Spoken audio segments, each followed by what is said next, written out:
So at this point, I'm doing some knee circles.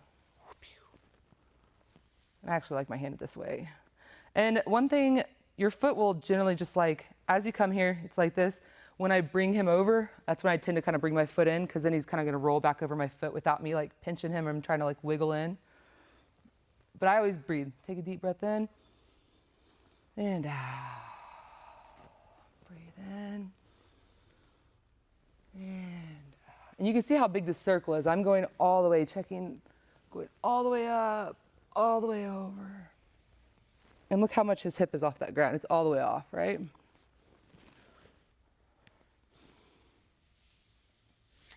So certain clients, they may not be able to like lock in. I always lock in.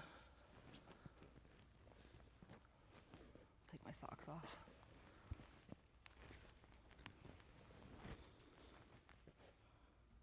So this is basically just holding him into place.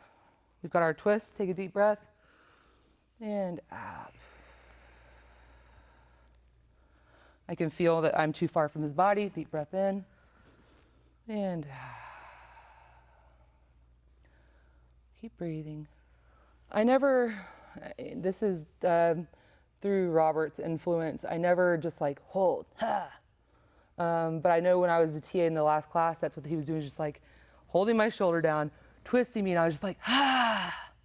And yeah, it's getting a good stretch, but it's pretty intense, you know?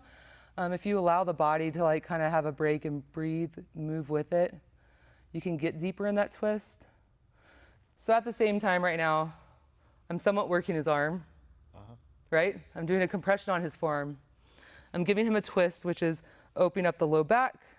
We're working on like the hip. We got some glutes, some piriformis, a little bit of hamstring, probably more hip and piriformis, low back here.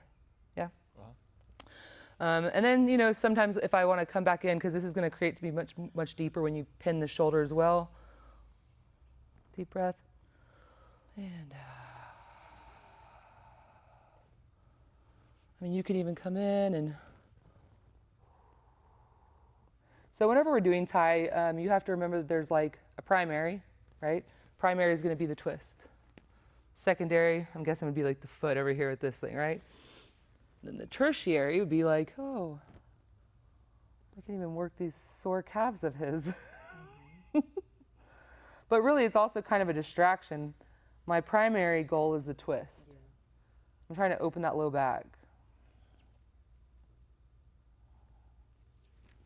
Once I feel we're good on that, release slowly.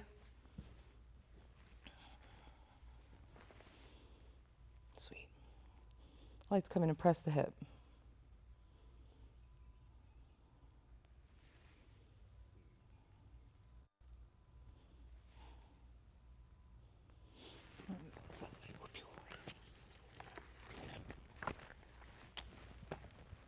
All right. So now we get to do the twist. So the thing with the twist, I want my body to be, I like his leg to be here at a 90 degree. The way that I remember it is the way the leg is crossed, that's the way I'm going to cross the arm. So this arm comes across the throat. And then this arm is going to be his arm that's going to grab me. So I'm going to tell you to grab here. Whenever we're doing the lift, drop down and lift here. I always tell my clients, whenever you feel yourself slipping, because it will probably, don't death grip. Don't worry, I got you. Okay. And then whenever I do lift you, feel free to let your head go and just lay back. I'm going to lift you. I'm going to swing you side to side. No worries, I got you. All right, take a deep breath in. And see, let your head go. There you go. And see how he's kind of sliding, but he's fine. This is money right there.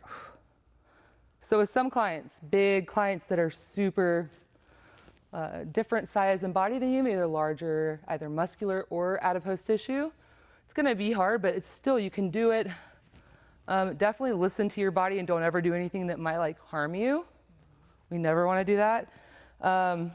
But sometimes I'll be like, I just want to try this. And I warn them, hey, your arms are super long and mine aren't, so I'm going to do the best I can. Where did you feel that twist? I don't remember. I was like, what did you just do? Here, let's do that again. All right. So we were at Gunslinger, right? Just to kind of give you guys another, since we had so much stuff between. So both times I could tell I was a little far back. I want to be able to kind of just push him without using my hands. That's kind of my test. But I'm coming in. Maybe I'm not. You'll be able to feel where the stance is. This one's too much, huh? Instantly? Yeah, that one. I could feel his body tense.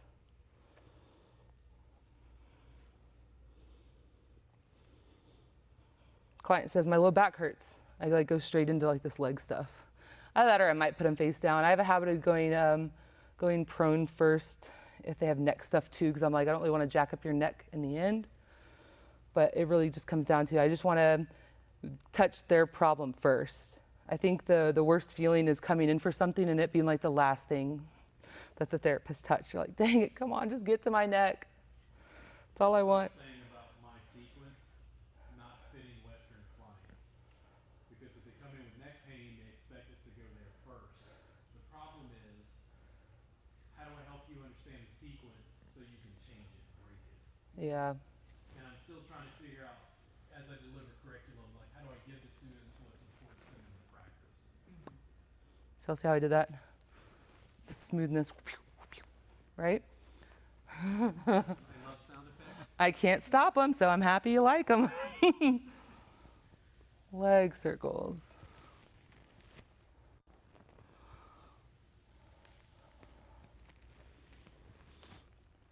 But you can see how if you did have a client with psoas issues, I mean, you're in a great position to do it because you're like, oh, here, let me just do the stuff.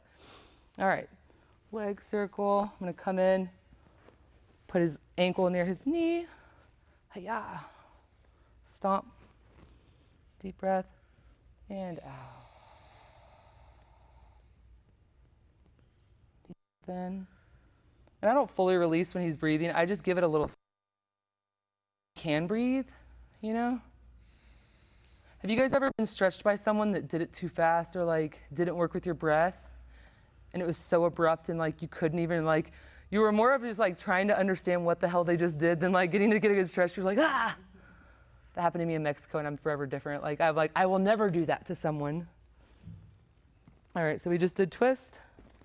So when we slide in, and I bring the leg up so that it's at the 90 degree because he was back here. So I just step it up. The leg is crossed here. And so sometimes people will just like, they'll instantly like unwrap themselves. You're like, dude, I'm doing this for a reason. But whatever, I don't even say anything. I just let them do it. But what this does is it almost like, what do you say that this top arm does, Robert? It's like it keeps them in place in a way.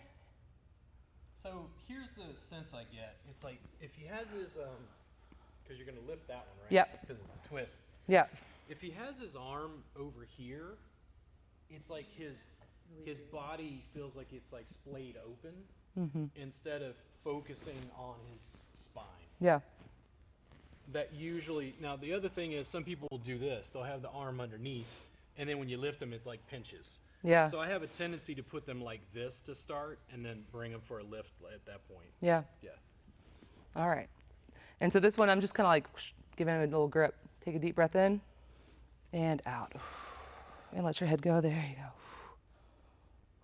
He has an abrupt head let go.